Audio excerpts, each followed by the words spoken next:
তার যেতে হয়, তার যেতে হতো, তার যেতেই হবে, তার যেতে হয়েছিল, তার যাওয়া প্রয়োজন। এরকম ডিফারেন্ট ডিফারেন্ট সেন্সের বাক্যগুলো আমরা কি করে বলবো? যদি শিখতে চাও ক্লাসটি প্রথম থেকে শেষ পর্যন্ত দেখো, খুব সহজে শিখতে পারবে এবং ক্লাস শেষে তুমিও এই ধরনের বাক্যগুলো ইংলিশে বলতে। Welcome back to SSM education. অর্থাৎ am to, is to, are to, was to, were to, have to, has to, had to, will have to and need to, এই ব্যবহারগুলো আমরা জেনে নেব।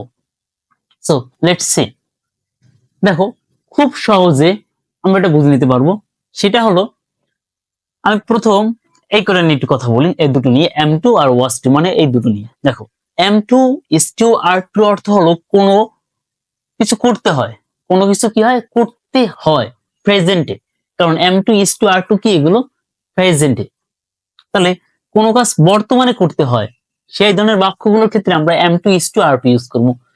শুধু am to, is to, are to এগুলোর পূর্বে একটি সাবজেক্ট দেবে এবং এম টু অথবা ইজ টু বা আর টু এগুলো ব্যবহার করে এরপর একটা ভার্ব দেবে, দেখবে একটা বাক্য হয়ে গেছে।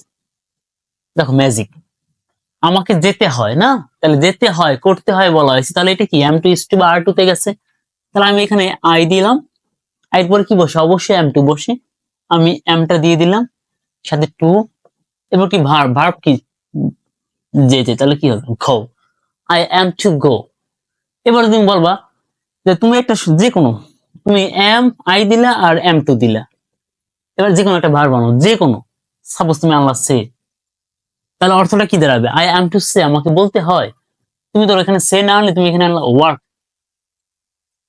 তাহলে কি হবে, আই এম টু ওয়ার্ক, আমাকে কাজ করতে হয়। আমি তো বলি ওয়ার্ক না দিয়ে আমি কি দিই এখানে, বা এই গোয়ের জায়গা যদি আমি রাইট দিই, তাহলে কি হবে, আই এম টু রাইট। দেখো আমি যদি এখানে গোয়ের জায়গা যদি এখন সি দেই, তাহলে কি হবে, আই এম টু সি, আমি, আমাকে দেখতে হয়। বোঝা গেছে? তাহলে জাস্ট শুধু এই এইগুলো ব্যবহার করে তারপর একটা সাবজেক্ট দিয়ে এবং লাস্টে একটি ভার্ব দিলে আমাদের বাক্যগুলো গঠন করা খুব সহজে হয়ে যাবে। তারপরেটা তোমরা বলতে পারো তার বলতে হয়, তার বলতে কি আসবে এখানে, হি, এরপরে কি আসবে, is, he is to say, তার বলতে হয়। তার করতে হয়, হি ইজ টু ডু, তার শুনতে হয়, হি ইজ টু হিয়ার আর লিসেন, তার লিখতে হয়, হি ইজ টু রাইট। হয়ে গেল। তাদের অংশগ্রহণ করতে হয়, তাহলে দে, এরপর কি বসবে, অবশ্যই আর, দে আর টু জয়েন, তাদের অংশগ্রহণ করতে হয়। দে আর টু প্লে, তাদের খেলতে হয়।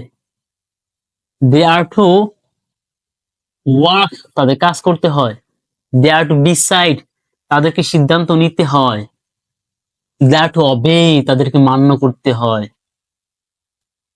হয়ে গেল। এবার আসি, আমার করতে হতো। এখন এগুলো ছিল প্রেজেন্টে, এই কটা ছিল কি প্রেজেন্টে। বাট এখন এই বাক্যটা আসা, আমার করতে হতো, তাহলে হতো কথাটা যদি আমরা আনি বাংলার ক্ষেত্রে, তখন তো সেটা আর প্রেজেন্টে নেই, কিসে আছে, পাস্টে আছে। হতো অবশ্যই পাস্টে, তখন আমরা ইউজ করবো ওয়াজ টু অথবা ওয়্যার টু, তখন এই বাক্যটা হয়ে যাবে। এই যে এই বাক্যগুলো যদি আমি বলতাম তার অংশগ্রহণ করতে হতো, শুধু এই আর টুর জায়গায় আমি দিতাম ওয়াজ টু, সরি এখানে তো ওয়্যার টু, কারণ দে আছে, দে ওয়্যার টু জয়েন, তাদের অংশগ্রহণ করতে হতো। আমার করতে হতো, তাহলে কি হতো, আই ওয়াজ টু হবে, কারণ এটাই গেছে ওয়াজ টু বা ওয়্যার টু। তাহলে আই ওয়াজ টু ডু, আমাকে করতে হতো। আই ওয়াজ টু কুক, আমাকে রান্না করতে হতো যখন আমি ব্যাচেলর ছিলাম। I was to make video, আমাকে আমার ভিডিও বানাতে হতো। ওকে, সো হয়ে গেল আমার করতে হতো। এবার যদি বলি তাদের অপেক্ষা করতে হতো, তাদের, তাহলে আমি কি দেবো, were they were to wait, তাদের অপেক্ষা করতে হতো। They are to look after, আমি দিলাম লুক আফটার, তাদের দেখাশোনা করতে হতো। তাহলে হয়ে গেল বাক্যগুলো, খুবই সহজ বাক্যগুলো বলা। তো এখন বাক্যগুলো বলতে হবে। এবার সে have to, has to and had to. Have to, has to, has to ব্যবহার হবে যখন কোনো কিছু করতে বাধ্য করা হবে, মানে কোনো কিছু করতেই হবে, বাধ্যবাধকতা বুঝাবে, জোর প্রদান করা বুঝাবে যে তোমার এটা করতে হবে, তোমার শুনতে হবে, তোমার বলতে হবে, তোমার খেতে হবে। যখন আমরা এরকম জোর প্রদান করি তখন আমরা হ্যাভ টু বা হ্যাজ টু ইউজ করি। যেমন ধরো তোমার করতে হবে, তাহলে এর পূর্বে একটা কি হবে, সাবজেক্ট হবে এবং এর পরে কি হবে, ভার্ব হবে। তাহলে দেখো তোমার করতে হবে, তাহলে তোমার ইংলিশ কি, তুমি, ইউ, করতে হবে যেহেতু কথাটি আছে, তাহলে আমাকে কি দিতে হবে, হ্যাভ টু আর হ্যাজ টু, যেহেতু এখানে ইউ আছে তাই আমি এখানে হ্যাভ দেবো। You have to, you have to, বারবার কি করতে হবে, তাহলে ইউ হ্যাভ টু ডু, তোমাকে করতে হবে। তার জানতে হবে, তাহলে ও তার, হি, এরপরে কি হবে, হ্যাভ টু না হয় কি হবে, হ্যাজ টু হবে। হি হ্যাজ টু নো, তোমাকে, তোমার খেতে হবে, ইউ হ্যাভ টু ইট, তোমার পড়তে হবে, ইউ হ্যাভ টু রিড, তোমাকে জানতে হবে, you have to know. Okay, so এরকম বাক্য আমরা হ্যাভ টু হ্যাজ টু করে করতে পারি। তারপর আসি, তাদের সম্প্রচার করতে হয়েছিল, কোনো কাজ করতে হয়েছিল মানে এটাও জোর প্রদান করা হয়েছিল এবং তারা সেটা করে ফেলেছিল অলরেডি। পাস্টের ঘটনা, অর্থাৎ এই হ্যাভ টু হ্যাজ টু যখন পাস্টটাকে আমরা বলি, যেটা এখানে বলা হয়েছে কি তোমরা তার জানতে হবে, তো এখন আমি যদি বলি তার জানতে হয়েছিল, অর্থাৎ তাকে জানানো হয়েছিল, জোরপূর্বে তার জানতে হয়েছিল, ব্যাপারটা এমন, প্রেশারাইজ ক্রিয়েট করা হয়েছিল। তাই তাদের সম্প্রচার করতে হয়েছিল এরকম বুঝাইলে যে কোনো কিছু করতে হয়েছিল, তখন আমরা হ্যাড টু ইউজ করব।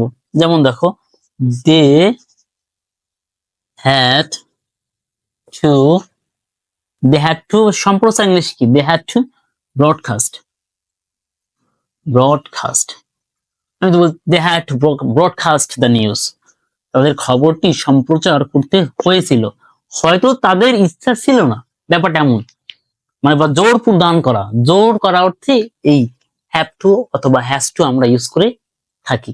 আর হ্যাড টুটা ইউজ হয় কখন, যখন কোনো কিছু করতে হয়েছিল। আই হ্যাড টু গো, আমাকে যেতে হয়েছিল, যেতে হয়েছিল, হয়তো আমার ইচ্ছাটা ছিল না। সো আমাদের সেন্সটাকে বুঝতে হবে যে কোন সেন্সে কোনটা আমরা ইউজ করব। ওকে, এখন দেখো তারপরে will have to, will have two মানে হলো কোনো কিছু করতে হবে, মানে এইখানে আমরা হ্যাভ টু দেখো দেওয়া আছে, এর আগেও হ্যাভ টু মানে কিন্তু কোনো কিছু করতে হবে, বাট ডিফারেন্ট হলো এখানে ছিল করতে হবে আর এখানে হলো করতেই হবে, আরো বেশি জোর, মানে তুমি জোরের উপর জোর দেবা। হ্যাঁ, এবং এটা ফিউচারের ক্ষেত্রে অবশ্যই, মানে একটু ফিউচারে, ভবিষ্যতে, যেমন তোমাকে ওটা করতেই হবে, এখানে কোনো মানে আর কোনো ওয়ে নাই, তুমি তো বলো হ্যাভ টু ডু, তোমাকে করতে হবে, বাট যদি বলো তোমাকে করতেই হবে, তখন আমি দেবো you have to, will have to. যেমন দেখো, তোমার সেখানে যথাসময়ে পৌঁছাতেই হবে, জোর দেওয়া হয়েছে এখানে, আরো বেশি জোর দিছি, ইউ উইল হ্যাভ টু, পৌঁছানো ইংলিশ কি, arrive, you have to arrive সেখানে, দেয়ার, যথা সময়ে, সময়টা যাবে কোথায়, ইন টাইম, মানে যথা সময়, you will have to arrive there in time. এখন এখানে যদি তুমি উইলটা না দিয়ে তুমি যদি দাও জাস্ট হ্যাভ টু, তাহলে অর্থটা দাঁড়াবে এমন, তোমাকে সেখানে পৌঁছাতে হবে, কিন্তু তুমি চাচ্ছ যে আমি ওরে আরো বেশি প্রেশারাইজ ক্রিয়েট করব যাতে ও ঠিক টাইমে ওখানে যায়, মানে আমি আরো বেশি জোর দিতে চাচ্ছি, তখন আমাকে দিতে হবে উইল হ্যাভ টু। বিষয়টা ক্লিয়ার যে উইল হ্যাভ টু আর হ্যাভ টু আর হ্যাজ টু এর মধ্যে কি পার্থক্য আছে।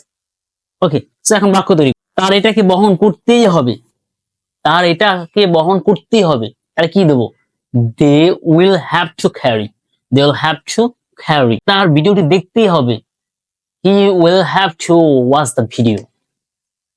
ওকে, আমার লিখতেই হবে, তাহলে কি হবে, I will have to write, I will have to write, আমাকে ইংলিশ শিখতেই হবে, I will have to speak in English or learn English, আমার কথা বলা দরকার।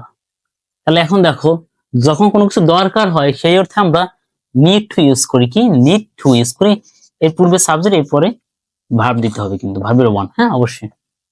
তাহলে আমার কথা বলা দরকার, তাহলে আমি ফার্স্ট অফ অল আমার, তাহলে আই দিব, নিড টু দিব, আই নিড টু, তাহলে কথা বলা, তাই তো, তাহলে আই নিড টু স্পিক, ভার্বের one, I need to speak, I need to speak, আমার যাওয়া দরকার, আই নিড টু, এখানে কি হবে, গো, আই নিড টু গো, আমার আনা দরকার, আই নিড টু ব্রিং। ওকে, আমার গ্রহণ করা দরকার, আই নিড টু অ্যাকসেপ্ট, আমার বইটি কিনা দরকার, তাহলে কি, I need to buy the book. হয়ে গেল, I need to buy the book. এখন দেখো বন্ধুরা, খুবই সহজ এই মডালস গুলোর ব্যবহার শেখা। শুধু এই ভার্ব গুলো ব্যবহার করো এবং এর পূর্বে একটি সাবজেক্ট পরে একটি ভার্ব, ভার্বের বাই স্ট্রং দিয়ে দেবে, অটোমেটিক একটি বাক্য হয়ে গেছে। মনে করো 20টা ভার্ব নিয়ে বা 30টা ভার্ব নিয়ে এক পাশে রেখে জাস্ট তার পূর্বে একটা সাবজেক্ট বসাও। হ্যাঁ, মানে সরি, কতগুলো ভার্ব নিয়ে তুমি সাবজেক্ট বসাও, এগুলো বসাও, তারপর একটা ভার্ব বসাও, আর বাক্য তৈরি করো। বলবে আর বাক্য হবে, বলবে আর বাক্য হবে, আর বাক্যগুলো প্র্যাকটিস করতে হবে। So thanks for watching.